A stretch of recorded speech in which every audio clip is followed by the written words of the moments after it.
जय गुरु, कैसे हैं आप सब।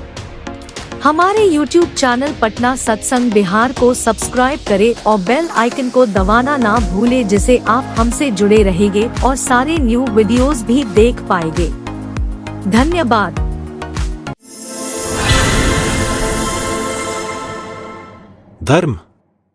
धर्म के बारे में भी उनकी धारणा एकदम स्पष्ट और व्यावहारिक है। वे कहते हैं, जिस पर सब कुछ आधारित है वही है धर्म। धर्म कभी भी अनेक नहीं होता। मत अनेक हो सकते हैं। हिंदू, इस्लाम आदि धर्म नहीं मत है। किसी भी मत का किसी भी मत के साथ प्रकृत रूप से कोई विरोध नहीं। भाव की विभिन्नता, प्रकार भेद है। एक का ही नाना प्रकार से एक ही तरह का अनुभव है। सभी भाव ही साधना विस्तार के लिए अनेक प्रकार के हो सकते हैं, और जितने विस्तार में जो होता है वही है अनुभूति, ज्ञान। इसलिए धर्म है अनुभूति पर। वे कहते हैं, सबको बचाना, अपने बचना, इसको ही तू धर्म समझना। धर्म में सभी बचते बढ़ते संप्रदाय को धर्म ना कहते बचने बढ़ने का हो। जो मर्म ठीक ही जानो वही है धर्म। जो हमारे अस्तित्व और विकास में सहायक हो वही धर्म है। इसी को वे कहते हैं, हमारे बीइंग और बिकमिंग में जो सहायक हो वही धर्म है। रामकृष्ण परमहंस ने भी यही कहा है कि धर्म एक ही है। जिसे हम धर्म कहते हैं वे तो पथ है। यत मत तत्पथ, अर्थात जितने मत उतने पथ। ठाकुर ने कहा है, यत मत सबाई एकई पथ धर्म। धर्म के बारे में भी उनकी धारणा एकदम स्पष्ट और व्यावहारिक है। वे कहते हैं, जिस पर सब कुछ आधारित है वही है धर्म। धर्म कभी भी अनेक नहीं होता। मत अनेक हो सकते हैं।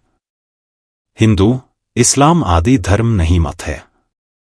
किसी भी मत का किसी भी मत के साथ प्रकृत रूप से कोई विरोध नहीं।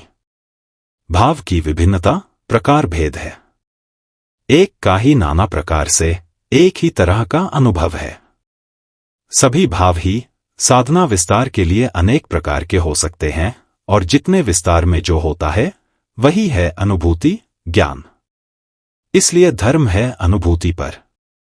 सनातन धर्माद nurture the way of life. Buddhism middle path. Christ I am the way. Shinto कमीनो मिची the divine way. Laozi Tao the way. जिसे करने से बचा जाए, बढ़ा जाए, बचाया जाए, बढ़ाया जाए, जिससे समन्वित विकास हो, वास्तव में वही धर्म है। वे कहते हैं, ऐसी पूजा अर्चना किस काम की जिससे हमारा जीवन, अस्तित्व, हमारा विकास बाधित हो, हमारी बुद्धि बाधित हो। वह धर्म नहीं अधर्म है, वह पुण्य नहीं पाप है। वे धर्म की खोज में जंगल पहाड़ छानने की शिक्षा नहीं देते। शरीर को तपाने की शिक्षा नहीं देते। वे सुखाड़ साधु बनने की प्रेरणा नहीं देते। वे शिक्षा देते हैं गृहस्थ साधु बनने की। वे कहते हैं, जीवन का त्याग नहीं, इसका पूर्ण उपभोग करो। हमने त्याग करने के लिए जन्म ग्रहण नहीं किया है। जन्म ग्रहण किया है समस्त ऐश्वर्यों का मिलजुल कर उपभोग करने के लिए। ईश्वर अर्थात ऐश्वर्य का उपभोग करो। वे उपभोग करने की शिक्षा देते हैं, भोग करने की नहीं। भोग तो हम अपने इष्ट या दूसरों को समर्पित करते हैं। जो बचता है हम उसी का उपभोग करें। यही भारतीय समाजवाद की रीढ़ है, आधार है। ऐसा करने से हम भोगवादी नहीं बनेंगे। भोगवाद का जन्म नहीं होगा, जिससे आज सारा पश्चिम रोगग्रस्त है। भोग का अंत नहीं, उपभोग का अंत है। ऐसा करने से आज की भस्मासुरी सभ्यता, रावणीय सभ्यता पर अंकुश लगेगा। कोई खाते खाते और कोई बिना खाए नहीं मरेगा। हम ब्रह्ममय है, हमारे अंदर ब्रह्मा है, ईश्वर है। काया को कष्ट देना उसको कष्ट देना है। हम में साक्षात ब्रह्मा व्यक्त हुआ है, इसीलिए तो हम व्यक्ति कहलाते हैं। अमृत से पुत्र, अमृतत्व प्राप्त करो। स्मृति वाही चैतन्य शक्ति को खोज निकालो। मंथन करो हदश और मस्तिष्क रूपी समुद्र का अमृत मिलेगा। शास्त्र का अर्थ होता है शासन करने वाला। इसकी उत्पत्ति शास धातु से हुई है। जीवन पर शासन करने वाला विधान ही धर्म है। देखिए वे धर्म की कितनी व्यावहारिक परिभाषा देते हैं। अस्तित्ववाद ही उनका धर्म है। जिसके द्वारा अपना और दूसरे का जीवन वर्धन हो वही धर्म है। धर्म जीने की कला का नाम है। धर्म जीने का कायदा कानून सिखाने वाली जीवन की एक विद्या है। धर्म जीविका है, जीवन का प्राण है। अध्यात्म और धर्म में अंतर है। अध्यात्म क्यों और कैसे का उत्तर देता है। वह सत्य को उजागर करता है। जैसे विज्ञान क्यों और कैसे पर आधारित है, वैसे ही अध्यात्म भी क्यों और कैसे पर आधारित है। विज्ञान का सत्य तो बदलता रहता है, अध्यात्म का सत्य नहीं बदलता है। ऋषि मुनियों ने आत्मचिंतन और आत्ममनन कर कुछ चिर सत्य का आविष्कार किया। फिर उन्हें ऋषि मुनियों की संसद में सर्वस्वीकृति के लिए पेश किया। चर्चाएं हुई, बहस हुई और सर्वसम्मति से, बहुमत से नहीं, वह पास हुआ। ऋषियों ने उन्हें अपने ऊपर लागू कर जांचा परखा और इस पर ठप्पा लगा दिया। ऋषि मुनियों की संसद में सर्वसम्मति से पारित स्वानुभूत विधि विधान ही धर्म कहलाया। धर्म अध्यात्म का ही व्यावहारिक पक्ष है। इसलिए धर्म और कुछ नहीं, केवल जीवन जीने की कला का नाम है। अध्यात्म जीवन विज्ञान है। अध्यात्म अगर विज्ञान है तो धर्म उसकी टेक्नोलॉजी है। ठाकुर धर्म और कर्म में विभेद नहीं करते। वे कहते हैं करण बिना कोई धरण ना होता। कर्म हारा धर्म अंधतम का वर्म काज में करता धर्म जो ही उससे बड़ा मनुष्य नहीं। कर्म बीच जो धर्म का कर सका नहीं पालन धर्म कर्म में विभेद लाता। पग पग पर ही लांछना वे कहते हैं। धर्म मूर्त होता आदर्श में, दीक्षा लाती अनुराग, अनुराग लाता वृत्ति नियंत्रण, धृति बुद्धि, सहानुभूति, संहति, शक्ति, संवर्धन। वही धृति बुद्धि लाती है प्रणिधान, ईश्वर भक्ति, समाधि, कैवल्य, तृष्णा का अंत, निर्वाण, महाचेतन समुत्थान। उनके अनुसार सबसे बड़ा धर्म मानव धर्म है। वे कहते हैं सबसे ऊपर मनुष्य है, मनुष्य के ऊपर कुछ भी नहीं है। वे शंकराचार्य के ब्रह्मा सत्य जगत मिथ्या में विश्वास नहीं करते थे। वे विश्वास करते थे सर्वम खल्विद ब्रह्मम में। समूची सृष्टि ही ब्रह्ममय है। यही अद्वैत वेदांत है। शंकराचार्य का वेदांत जो सिर के बल खड़ा था उसे उन्होंने पैरों के बल खड़ा कर दिया।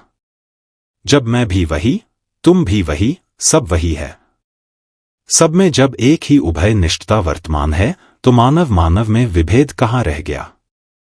यही भावना हमें विश्व बंधुत्व तक पहुंचा देती है। वसुधैव कुटुंबकम का जन्म हो जाता है। संसार सत्य है, मिथ्या नहीं।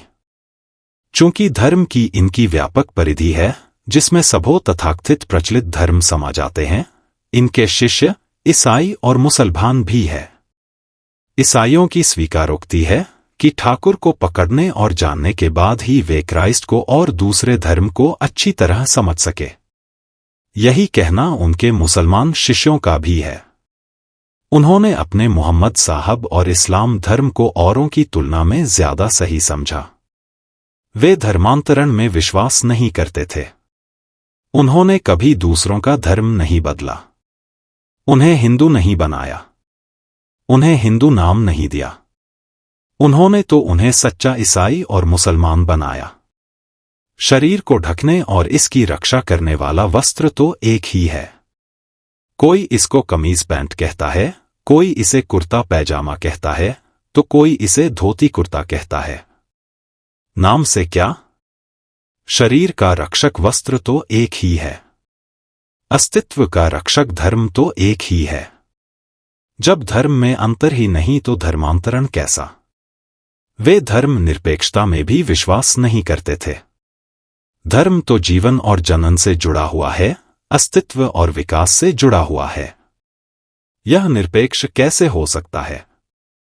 श्री श्री ठाकुर अनुकूल चंद्र जी का एक ही उद्देश्य है, मानव निर्माण। मनुष्य को वे सबसे ऊपर मानते हैं। मानव 3 तरह के होते हैं, 1 पशु मानव, 2 नर मानव, 3 देव मानव। पशु मानव में स्वार्थ कूट कूट कर भरा होता है। वह जैसे जैसे ऊपर उठता जाता है, उसमें स्वार्थ कम होता जाता है, परार्थ बढ़ता जाता है। वह देव मानव देवता तुल्य हो जाता है। और देवता कहते किसको हैं? देने वाले को देवता नहीं कहते हैं। जो दिव्य है उसे देवता कहते हैं। वह मनुष्य की अपेक्षा ज्यादा दीप्त है, ज्यादा सामर्थ्यवान है। वह मनुष्य के लिए जीता है, मनुष्य के लिए मरता है। वह समाज को देना जानता है। समाज दो और लो दर्शन पर ही आधारित है। पारस्परिकता इसकी जड़ में है। समाज से ऐसा देव मानव लेता कम है, देता अधिक है। ठाकुर अपने को मनुष्य का मछुआरा कहते थे। ईसा मसीह ने भी यही कहा था। ठाकुर हमें भी मनुष्य का मछुआरा बनने की ही प्रेरणा देते हैं।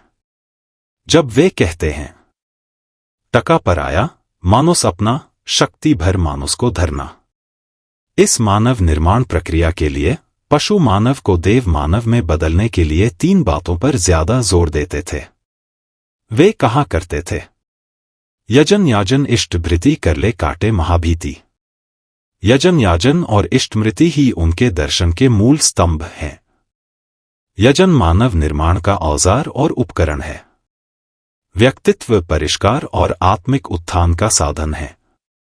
जिस प्रकार लंबी कूद में भाग लेने वाला खिलाड़ी काफी पीछे से दौड़ते हुआ आता है, तब वह ऊंची या लंबी कूद लगाता है।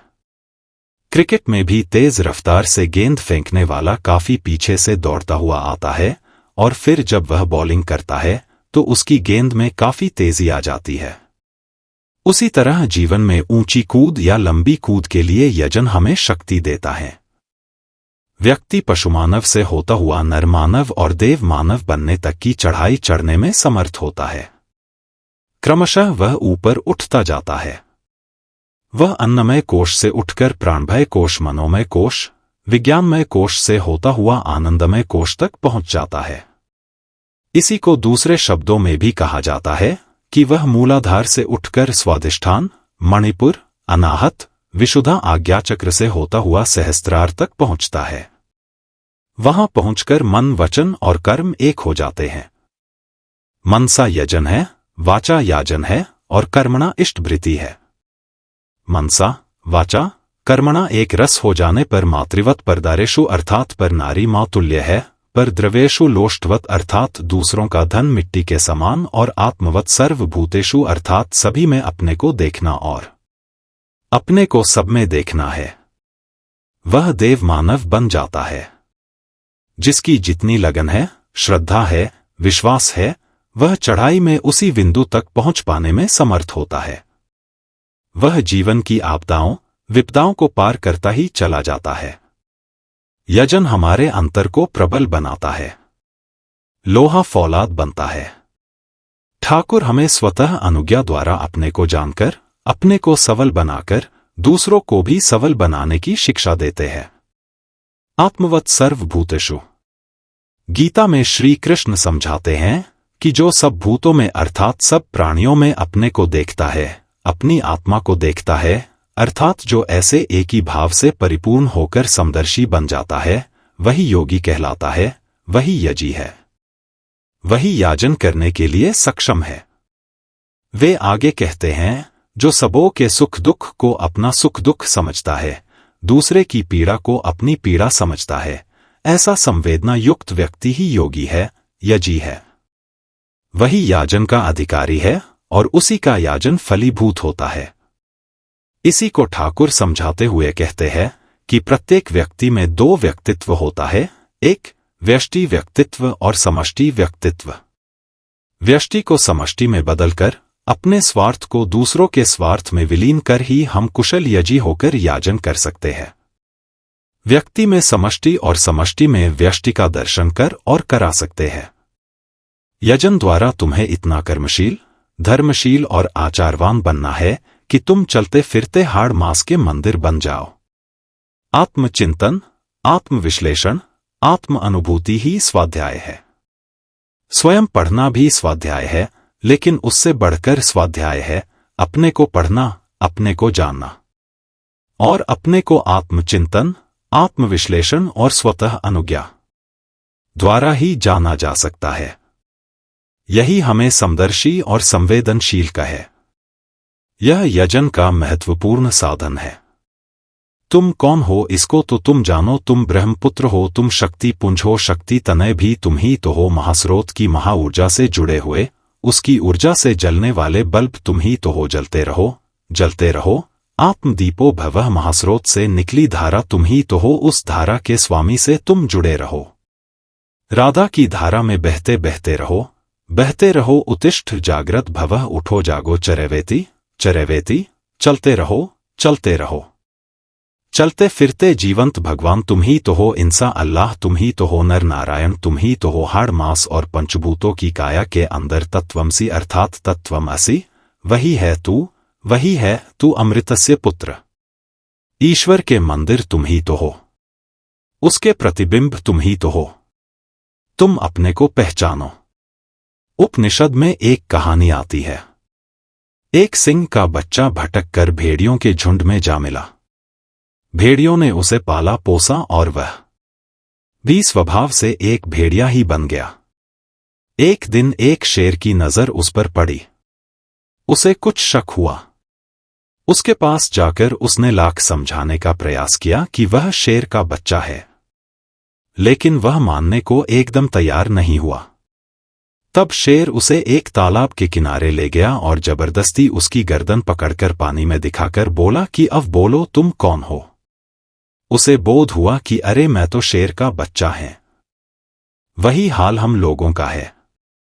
लाख समझाने पर नहीं समझ पा रहे हैं कि हम कौन हैं। हम तो ईश्वर पुत्र हैं।